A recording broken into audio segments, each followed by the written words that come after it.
అదే RTV app వార్తల్ని క్షణాల్లో చదివే అవకాశం ఉంటుంది. ఒక న్యూస్ పేపర్, ఒక టెలివిజన్ ఛానల్ మీ చేతుల్లో ఎప్పుడూ ఉంటాయి. రాజమండ్రి చరిత్రలో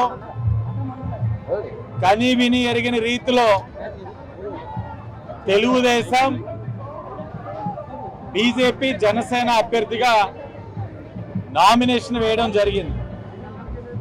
మూడు పార్టీల ఒక కార్యకర్తలు, నాయకులు వేలాదిగా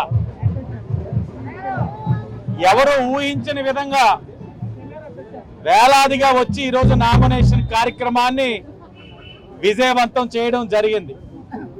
ఈ నియోజకవర్గమే కాదు, ఎక్కడెక్కడో నియోజకవర్గాల నుంచి కూడా వస్తా ఉన్నారు.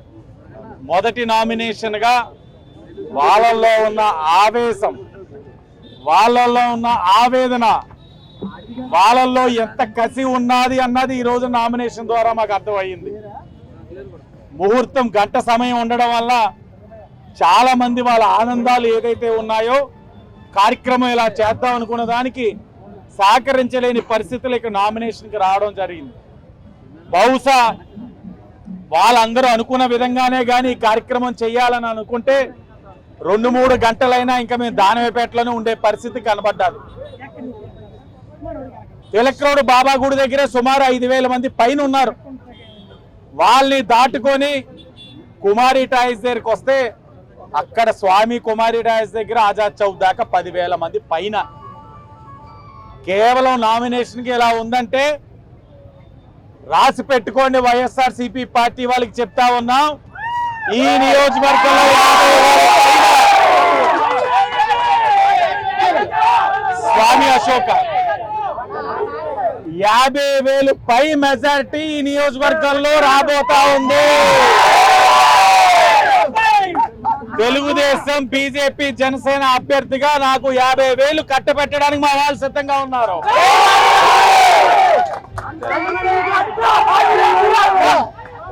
ఈ 50,000 మెజారిటీ నా గొప్పతనం కాదు, జగన్మోహన్ రెడ్డి గారి పనితనం వల్లనే ఇవన్నీ కూడా జరుగుతా ఉన్నాయి. ఈరోజు మరలా జగన్మోహన్ రెడ్డి గారికి విజ్ఞప్తి చేస్తా ఉన్నాం, ప్రశ్నిస్తా ఉన్నాం. అయ్యా, మీరు ఇప్పుడు రాజమండ్రికి వస్తా ఉన్నారట, మమ్మల్ని ఇటు వెళ్ళకూడదు, ఇటు వెళ్ళమంటా ఉన్నారట. మీ మీద గులకరాయిలు పడతా ఉన్నాయి, రంగురాయిలు పడతా ఉన్నాయి, ఇంకా చాలా పడతా ఉన్నాయి. సరే, అవన్నీ వేరే. మీరు రాజమండ్రికి వచ్చిన తర్వాత మీ ప్రబుద్ధుడు రియల్ స్టార్ చేసిన అవినీతిని మీరు ఒప్పుకుంటారా లేదా? లేక మీరు ఇక్కడికి వచ్చి మా అభ్యర్థి భరత్రం ఆర్థికంగా అంతంత మాత్రమే అని చెప్తారా?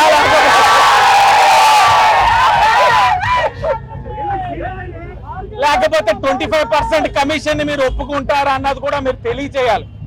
అలాగే మీ నోటితోటి మీరు చెప్పారు, సంపూర్ణ మద్యపాన నిషేధం చేసే ప్రజల్ని ఓటు అడుగుతానని అన్నారు. మద్యపాన నిషేధం అయ్యిందా? మరి జగన్మోహన్ రెడ్డి గారు మీరు ఏ మొహం పెట్టుకొని వచ్చి మీరు ఓటు అడుగుతా ఉన్నారు? ప్రజల్ని ఎన్నిసార్లు మీరు మోసం చేస్తారు?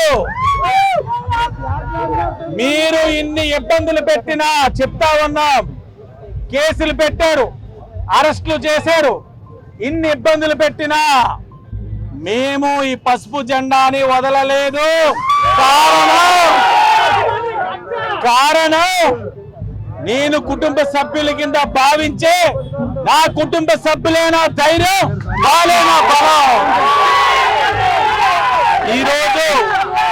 ఈరోజు వాళ్ళ బలం ఏంటో చూపించారు. ఈరోజు బలం ఏంటో చూపించాం. మే 13న ఇది ట్రైలరే. మే 13న మీకు అసలైన బొమ్మ ఏంటారో చూపిస్తాం.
మరిన్ని వీడియోస్ కోసం ఛానల్ ని సబ్స్క్రైబ్ చేయండి, లేటెస్ట్ అప్డేట్స్ కోసం వాట్సాప్ ఛానల్ ని ఫాలో చేయండి అండ్ లింక్ డిస్క్రిప్షన్ లో ఉంది.